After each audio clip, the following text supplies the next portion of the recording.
நடிகர் ஜெயம் ரவி தன்னுடைய மனைவி ஆர்த்தியை விட்டு பிரிவதா தெரிவிச்சிருந்தாரு. ஆனா இது தொடர்பா ஆர்த்தி தரப்புல இருந்து ஒரு வார்த்தை கூட முதல்ல வெளிவரல.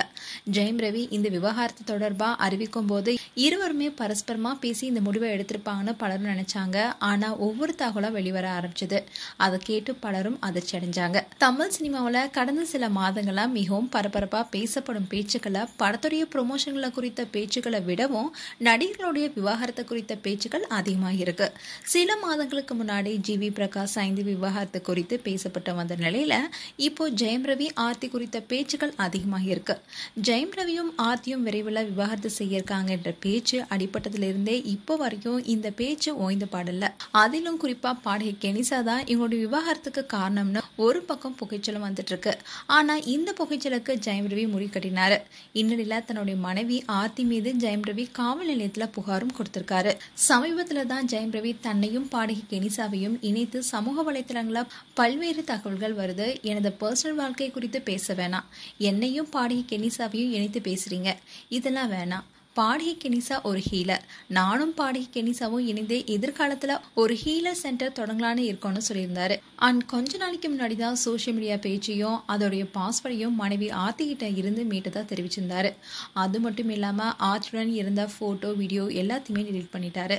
இந்நிலையில தன்னுடைய மனைவி ஆர்த்தி கிட்ட இருக்கும் தன்னுடைய உடைமைகளை மீட்டு தர கோரி நடிகர் ஜெயம் ரவி மனைவி ஆர்த்தியின் மேல அடையார் துணை காவல் ஆணையரிடம் புகார் மனு அளித்துள்ளதாகவும் அதில் சென்னை ஈசிஆர் சாலையில இருக்கிற ஆர்த்தி வீட்டில் இருக்கும் தன்னுடைய உடைமைகளை மீட்டு தர வேண்டும் என்று காவல்துறையிடம் கோரிக்கை விடுத்திருப்பதாகவும் கூறப்படுது.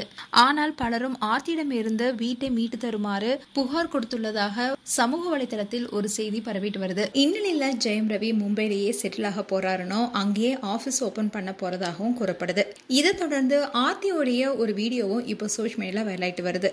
அதுல ஆர்த்தி என்ன சொல்லியிருக்காங்கன்னா, ஜெயம் ரவி சண்டையே போட மாட்டாரு, நான் தான் அதிகமா சண்டை போடுவேனோ, அவர் ரொம்ப ஈஸி கோயிங் கேரக்டர், அவர் எதையுமே காம்ப்ளிகேட் பண்ணிக்க மாட்டாரு, நான் தான் எப்பவுமே எல்லாத்தையும் ஓவர் திங்க் பண்ணி பெருசாக்கிடுவேன், அவர் எப்பவுமே சில்லா தான் இருப்பாரு, எப்பவுமே அவரால் சண்டை வரவே வராது, அப்படியே சண்டை போட்டாலும் அவர் அந்த சண்டையை முடிக்க தான் பார்ப்பாரு, ஆனா நான் தான் சண்டையை வளர்த்து விடுவேன். ஆனா ஜெயம் ரவி சண்டை போடுற ஆளே கிடையாதுன்னு சொல்லியிருக்காங்க. ஆர்த்தி ஒரு இன்டர்வியூல சொன்ன இந்த விஷயம் எல்லாம் இப்போ வரலாயிட்டு வருது.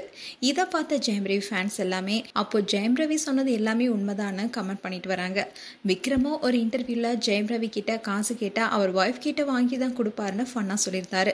அப்போ இதெல்லாம் வச்சு பார்க்கும்போது ஜெயம் ரவி பக்கம் தான் உண்மை இருக்கிறதாவும் அவர் பண்ணது சரிதான்னு சொல்லிட்டு வராங்க. இது போன்ற வீடியோஸை பார்க்க நியூஸ் தமிழ் கிளிட்ஸ் சேனலை சப்ஸ்கிரைப் பண்ணுங்க, மறக்காம நோட்டிபிகேஷன் பட்டனை கிளிக் பண்ணுங்க.